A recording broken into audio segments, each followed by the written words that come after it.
Uyingizga tvorog olib kelib qo'ygansiz-ku, lekin hech kim yemayaptimi?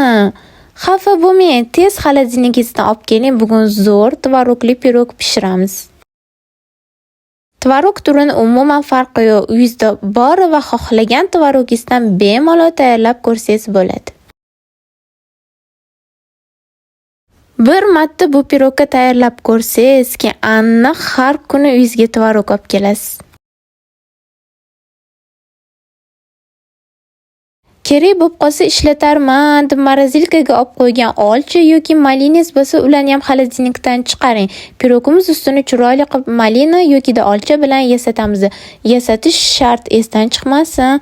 Agarda u ham bu ham bo'lmasa, o'zingiz xohlagan va uyingizda bor narsangiz bilan chiroyli qilib yasatib qo'yamiz.